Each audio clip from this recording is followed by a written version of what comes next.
Olá, queridos amigos que nos acompanham aqui no canal. Estamos começando mais um programa especial Saúde. E como vocês já sabem, todas as sextas-feiras, às 20 horas, sempre apresentando informações importantes, baseadas em evidências científicas sobre a Covid-19, sobre pandemia, sobre saúde, trazendo personalidades, médicos, pesquisadores renomados. E não se esqueça de dar o seu like após a entrevista, durante a entrevista, inscreva-se no canal, compartilhe com os amigos. E hoje temos um convidado muito especial, que é o Dr. Renato Greenbaum. Ele é infectologista, pertence à Sociedade Brasileira de Infectologia e tem uma experiência clínica bastante abrangente e vai conversar aqui com a gente hoje, trazer informações sobre a Covid-19, principalmente o que está preocupando a todos, essa variante Delta, né? Doutor Renato Greenbaum, é um prazer tê-lo aqui conosco no nosso canal. Obrigada pela sua participação. Prazer é meu, espero ajudar a informar mais sobre tudo o que está acontecendo agora com a epidemia. Eu gostaria que você explicasse aqui para as pessoas que estão nos ouvindo, né? A gente vem recebendo notícias, acompanhando, né, nas mídias e na imprensa o aumento do número de casos, principalmente no Rio de Janeiro, com a variante Delta. E aqui em São Paulo, o governador João Dória, a partir do dia 17, né, enfim, eliminou as restrições. E isso não é um fator preocupante? Você tem observado no seu consultório aí um aumento de casos ou a gente ainda está na mesma situação? Bem, como infectologista, eu fico desconfortável nesse momento, porque esse é um momento de transição, é um momento que é difícil tomar decisões, mas nós não podemos ser radicais nem para um lado nem para o outro. Eu não posso ser, como infectologista, radical de achar que está vindo uma variante Delta, vamos fechar tudo, e também não vou defender uma abertura irrestrita quando a pandemia ainda está em atividade. Então, a gente tem que analisar os dados com bastante calma. A primeira coisa é, na cidade de São Paulo, o número de casos caiu. Os hospitais estão mais vazios, o número de casos novos de óbitos diminuiu. O Rio já começa a ter uma situação diferente, já começa a ter um aumento de casos, aumento de utilização de UTIs. Isso mostra que essa pandemia está viva. A variante Delta, ela é uma variante de preocupação, de grande preocupação, aliás, 50% mais transmissível, ela tem 1000 vezes mais partículas no nariz do que a variante anterior. Ela tem o potencial de causar problemas, e nós vamos lembrar que nós não sabemos ainda quanto tempo dura a vacina e a imunidade da doença. Então, a gente espera começar a ver os idosos, que foram os primeiros a ser vacinados, a começar a adoecer de novo. Então, esse é um fator de preocupação que eu diria, não é hora de abrir tudo, abrir com cautela. Sim, e não é também, acho que é importante a gente informar as pessoas que estão nos acompanhando que não é porque a pessoa tomou as 2 doses que ela está 100% protegida, né? Longe disso, né, doutor Renato? Ainda temos que continuar usando máscara, fazendo distanciamento, né? Uso do álcool.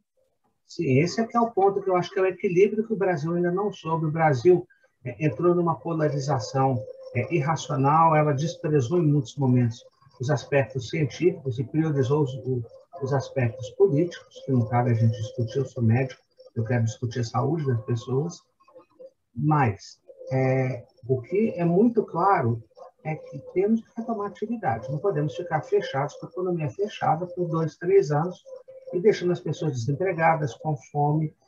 Isso não é correto, temos que abrir. Agora, essa abertura não é só o número de horas, é dar condições para as pessoas trabalharem e as pessoas respeitarem as normas. Então, se a gente abriu, por exemplo, um escritório, esse escritório tem que ser pensado quais são as condições de segurança nesse escritório. Escalonar horários, evitar aglomerações, escalonar horário de almoço, tudo isso tem que ser feito.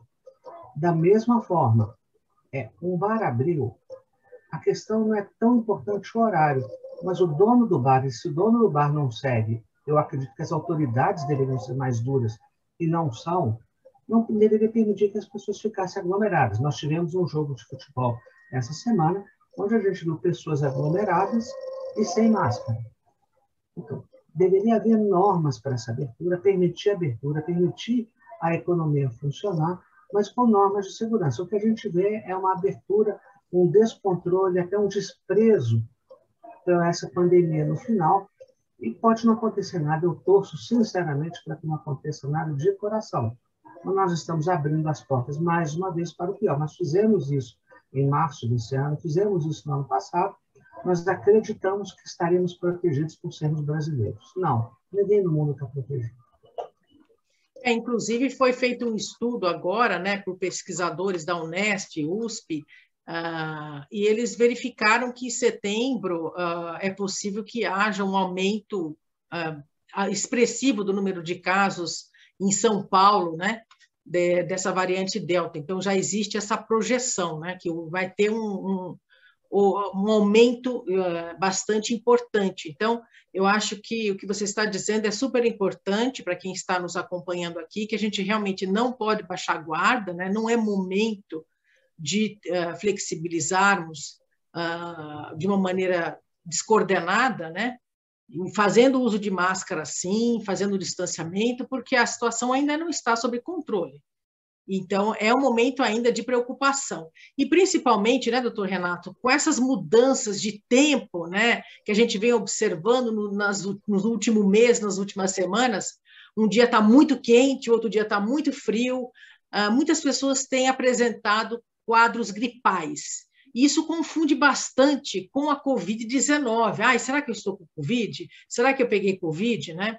E as pessoas estão procurando fazer teste com muita frequência agora, principalmente aquelas pessoas que apresentam, né? Nariz escorrendo, tosse ou dor de garganta, que é muito comum agora nessa época, principalmente agora nessas mudanças de temperatura. Você tem observado esse aumento de estado gripal no seu consultório? Como é que a gente consegue saber se a pessoa tem a variante Delta ou não? É possível fazer esse diagnóstico de maneira rápida ou não é possível? Nós estamos vendo com abertura, essa abertura, como você falou, descoordenada. Eu diria que em alguns momentos a população está sendo irresponsável. Por quê? Porque ela está se expondo desnecessariamente de uma forma exagerada. Quer ir para um restaurante? Está aberto, vá para o restaurante, mas se cuide. Quer ir para um shopping center? Que vá, mas não vai em aglomeração. Não vá num comércio de rua que está superlotado. O que a gente vê, se você pegar escolas, as filas para os pais pegarem as crianças na escola é uma coisa que dá a impressão de que nós estamos numa festa. É verdade. Esse não é o momento.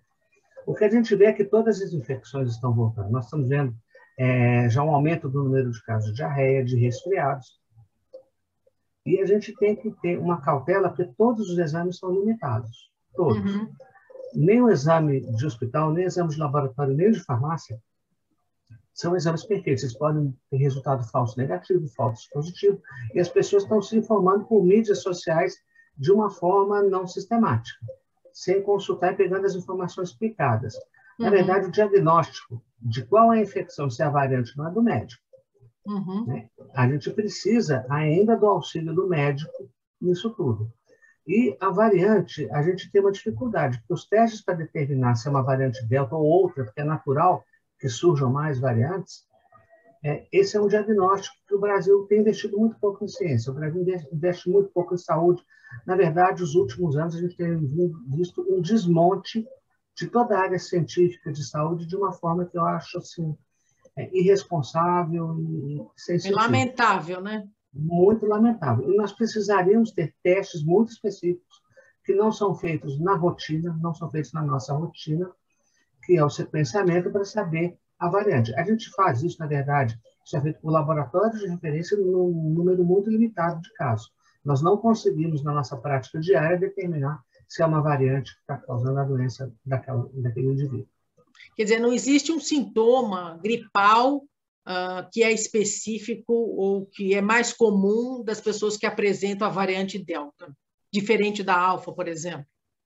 Então, os casos graves são idênticos. Isso é muito importante, porque quando a pessoa tem uma complicação pela Covid, a falta de ar, a saturação baixa, a febre alta, são idênticos.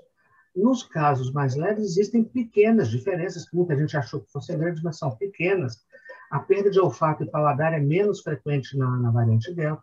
Ela passa mais como um resfriado comum, ela é mais parecida com um resfriado comum, mas alguns casos da alfa, que é a original, já eram assim. As diferenças são muito sutis para a gente dizer que é uma doença diferente com características diferentes. Você tem um sintoma respiratório, você tem tosse, febre, existe a possibilidade de ser Covid, isso precisa ser investigado. Quer dizer, só com um teste muito específico, no que no caso é o sequenciamento genético do vírus, da amostra do paciente supostamente infectado com Covid, é que dá para saber que tipo de variante aquele paciente apresenta, né? Se é a Delta, que vem da Índia, se é a Alfa, que é aquela prevalente no Reino Unido, ou a Beta da África do Sul, ou a Gama, que é a variante prevalente aqui no Brasil. Até então, era prevalente aqui no Brasil, né? Então, e esse teste, esse sequenciamento não é um teste simples de fazer, como você mesmo falou, né? Exige um laboratório muito equipado, com um aparelho muito caro, enfim, exige um laboratório de pesquisa, né? E esses grandes laboratórios é que fazem esse tipo de teste, né, doutor Renato? São laboratórios de pesquisa e principalmente os laboratórios oficiais chamados LACENS, que são os laboratórios, como, por exemplo, o Instituto Adolfo Lutz, aqui em São Paulo, que são os institutos que fazem esses exames que são caros, que não podem ter uma rotina, só que esses LACENS são excelentes, têm profissionais absolutamente capacitados, só que eles têm sido diminuídos no seu poderio de fazer, eles deveriam estar cada vez mais ativos, a gente deveria ter mais verba, maior ampliação. O que a gente vê cada vez mais em todo o Brasil é uma diminuição dessa verba para algo que parece que é supérfluo, quando não é essencial para o controle de uma pandemia. Sem dúvida. E uma coisa que a gente vem observando bastante, doutor Renato, é que as pessoas estão escolhendo a vacina para tomar, né? Eu acho que vacina boa é a vacina no braço, né? Que está disponível. Né? Mas eu acho que não é todo mundo que pensa assim, é porque eu quero tomar da Pfizer, porque tem uma eficácia maior, quero tomar da AstraZeneca. Eu acho que todas as vacinas são importantes nesse momento, né? Gostaria de saber a sua opinião. Primeira coisa, não tem nenhuma prova hoje que uma vacina é mais eficaz que a outra. Todos os estudos são estudos de fase 3, que são conduzidos pelo próprio fabricante, são estudos confiáveis, nós sabemos que as vacinas são boas, mas não existem estudos comparativos entre a vacina. Para a gente determinar se uma é melhor que a outra, nós precisamos de estudos comparativos. Um grupo toma uma vacina, outro grupo toma outra. Isso nós não temos. Então, não é possível dizer. As pessoas estão com uma ilusão de que, por causa dos dados que receberam na sua mídia social, que uma vacina é superior à outra. Na verdade, algumas características são diferentes. Então, se acha-se que é mais eficaz a de RNA, que a Pfizer é uma das fabricantes, e é uma vacina muito boa, é uma vacina excelente. Por outro lado, talvez a Coronavac seja a vacina que tenha menos efeitos colaterais e que ela é mais fácil de aplicar para a população toda e é aquela que mais facilmente se adapta às variantes. Assim, cada uma vai ter uma vantagem, cada uma vai ter um pró, cada uma vai ter um contra, todas elas podem gerar eventos adversos. Não estamos livres de eventos adversos, só que o risco de morrer de Covid é muito mais alto do que de qualquer evento adverso, de qualquer uma dessas vacinas. Então, não devemos escolher, mas não devemos mesmo. Né? Nesse momento, nós temos que tomar vacina. Eu não escolhi, eu tomei a Coronavac, estou muito satisfeito de ter tomado a Coronavac. Estaria se eu tivesse tomado a vacina da AstraZeneca, estaria satisfeito se eu tivesse tomado da Janssen e da Pfizer, as que nós temos no Brasil. Todas elas são um grande avanço na ciência. A gente só tem a agradecer aos fabricantes por terem dado uma resposta tão rápida a uma situação de crise como essa. Sem dúvida, né? E a Coronavac, inclusive, tem um estudo recentemente publicado que ela funciona bem, inclusive, contra essa variante Delta, que é uma ótima notícia para nós, né, doutor Renato? Mas, mesmo assim, a gente ainda não pode baixar a guarda, tem que fazer o uso de máscara, que é um gesto tão simples e que realmente faz muita diferença.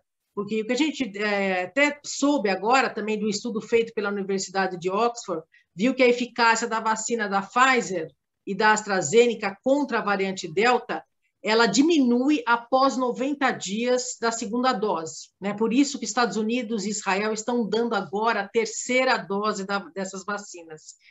Então, assim, eu acho que com essa variante Delta, enfim, ganhando proporções aqui no Brasil, principalmente no Rio de Janeiro, espero que não chegue em grandes proporções aqui em São Paulo e em outros estados também, mas eu acho que uma terceira dose será inevitável, né? Qual que é a sua opinião? Eu acho também. Essas respostas ainda são muito preliminares, mas a terceira dose provavelmente vai ser aplicada. Não temos essa informação para a Coronavac, mas provavelmente, acho que é a outra política que está sendo colocada, é que todos nós seremos revacinados no ano que vem. Talvez com o mesmo fabricante, talvez com outros, não está decidido, não, ainda não. Mas a tendência é que essa pandemia ela se transforme, assim como a influenza, numa infecção crônica.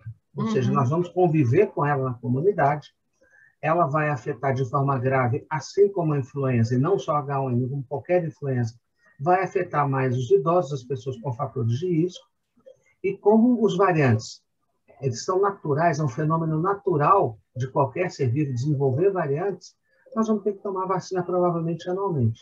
Então, a hora que isso estabelecer, vamos ter uma infecção que traz problema, que traz seus riscos, mas não teremos todo esse problema que a pandemia está trazendo. Agora, o que eu estou triste é que tinha alguns legados que essa experiência traumática que nós tivemos deveria deixar, e as pessoas já esqueceram muito rapidamente desse legado, que é evitar aglomerações, é quando estiver em aglomeração, usar máscaras, é ter a higiene da tosse e do espirro, que as pessoas voltaram a tossir em público da forma que tosse, e uma maior higienização das mãos. Com essa farra que eu posso dizer que está acontecendo, sensação de fim de pandemia, as pessoas abdicaram dessas coisas que deveriam ficar definitivas, que deveria ser a nova realidade, o novo mundo. As pessoas estão voltando a ter hábitos que são de risco para a transmissão de vírus. Muito bom. E você que está aí nos acompanhando, por favor, clique aqui, dê o seu like, compartilhe a entrevista com os amigos, olha as informações importantes que o Dr. Renato está passando aqui para nós e sobre a variante Delta e a Covid-19. Não é hora de baixar a guarda, né? É hora de a gente se cuidar, nos vacinarmos, porque se a gente consegue vacinar, Dr. Renato, grande número da população, a gente consegue diminuir a circulação do vírus, a chance de aparecimento de novas variantes diminui também, né? E quanto mais o vírus circula, maior a chance de aparecimento de variantes. E aí a gente não consegue controlar a pandemia e não consegue sair desse cenário, né? Sim, uma pessoa que tem o esquema de vacinação completo, ele tem menos chance de ter formas graves. Isso vai tirando para a gente esse peso da pandemia. À medida que os hospitais ficam mais vazios, a nossa necessidade de isolamento, de restrições sociais também vai diminuindo. Então, a saída que a gente tem, não para encerrar a infecção pelo coronavírus, isso não vai acabar. Ou nunca não vai acabar tão cedo. Mas sair dessa situação de crise, além do comportamento, é todo mundo vacinar. A gente precisa que as pessoas se vacinem. É a única alternativa que nós temos, e foi uma resposta muito rápida. Em menos de um ano de pandemia, nós já tínhamos vacina. Isso nunca aconteceu na humanidade antes. Isso foi muito rápido, pensando em como que é feito o desenvolvimento de vacinas e medicamentos. Foi a resposta mais rápida que a humanidade já deu. Sem sombra de dúvida, né? Graças a Deus, com a ciência, né? Com tecnologias inovadoras e com o compartilhamento de informações, foi possível hoje a gente ter esse cardápio de vacinas que nós temos disponíveis no Brasil e no mundo, né? Eu acho que precisa ter mais divulgação sobre essas informações, porque é o que você falou, as pessoas tomaram as 2 doses, não, agora estou protegido, eu não vou pegar Covid, e se eu pegar vai ser um resfriadinho, e as pessoas não estão nem aí, né? A gente percebe que os shoppings estão cheios e a aglomeração está realmente bastante evidente, né? Sim, essa política de negacionismo que o Brasil fez, ela foi muito deletéria. Porque é legítima a discussão, o quanto que vamos abrir e fechar, se a economia pode ficar fechada ou não, porque a vida das pessoas não é só a saúde, a vida das pessoas é também a economia. Então, essa discussão é totalmente legítima, mas negacionismo, falar que máscara não funciona, falar que você vai virar um jacaré se você tomar uma vacina, desprezar todo o conhecimento científico, tirar verba de UTIs no momento que estávamos no auge da epidemia. Então, isso foi um desserviço, né? A gente pode ter opiniões diferentes, mas nós temos que trabalhar juntos para controlar a pandemia. E eu concordo. Com isso tudo, o que aconteceu foi pouco investimento. Então, e também atitudes que foram controversas. A gente não conseguiu fazer o isolamento como deveria ter sido feito. Isso prejudicou e a gente teve que fazer por mais tempo que devia. Por quê? Porque nós não fizemos na hora que precisava do jeito que devia por causa desse negacionismo. E essas informações de a gente manter as medidas restritivas, os governos têm que estarem atentos e fazer divulgação sobre isso, porque realmente as pessoas têm que saber, conhecer que o perigo ainda existe, né? Então, é uma situação que preocupa, é uma doença ainda nova, né, doutor Renato? É importante as pessoas que estão nos ouvindo entenderem que não se trata de uma gripezinha, né, porque ela deixa sequelas. A gente vê aí que pacientes pediátricos, né, estão apresentando alterações cardíacas, cardiovasculares, neurológicas, né? Não só os pediátricos, mas também os adultos, e ainda é uma doença muito nova, a gente está aprendendo sobre essa doença, né? Foi encontrado vírus na retina, né? Foi um trabalho publicado com o grupo do Dr. Rubens Belfort agora. Então, assim, mesmo depois da pessoa ter se recuperado nos pacientes graves, então existem tantos desafios ainda pela frente que é melhor a gente se prevenir, usar máscara e fazer o distanciamento, não tem outra coisa, né? Sim, e o que a gente precisa é simples, a gente usa máscara, a gente precisa evitar aglomeração, a gente precisa entender que a nossa distância, vamos assistir uma aula, aquela sala de aula tem que ter 1,5 m entre cada aluno. Temos que deixar as janelas abertas. Se a gente fizer algumas coisas mínimas, se a gente não perder esse mínimo, a gente não precisa fechar a economia. O que a gente precisa ter é bom senso. O que está faltando no Brasil hoje é bom senso e faltou também supervisão. A gente ouviu falar de casos de pessoas com Covid que iam a bares, que viajaram de avião tendo sintomas, que foram à farmácia. Quer dizer, são histórias que mostram também que o brasileiro ele foi um pouco antissocial nisso, não digo todos, mas você teve uma parcela de pessoas que se importaram com a própria saúde, mas não se importaram com a saúde de quem está próximo delas. Eu acho que essa mentalidade a gente precisava rever. Muito bom. E a gente está chegando aqui, infelizmente, nos minutos finais aqui da nossa entrevista. Gostaria que o senhor deixasse um recado aqui para as pessoas que estão nos assistindo. O recado é, vamos ter otimismo, estamos saindo da crise da pandemia, mas que a gente não pode baixar a guarda. Ainda temos que nos cuidar para poder termos saúde para retomarmos a economia. Sem dúvida.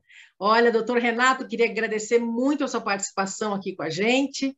Realmente trouxe informações importantes, esclarecimentos, né? E também chamando a atenção que devemos ainda continuar fazendo uso da máscara e mantendo o distanciamento social. Então, eu conversei aqui com o Dr. Renato Grimbaud, infectologista da Sociedade Brasileira de Infectologia. Muito obrigada pela sua participação. Até uma próxima oportunidade. Tchau, pessoal. Até mais. Tchau, tchau.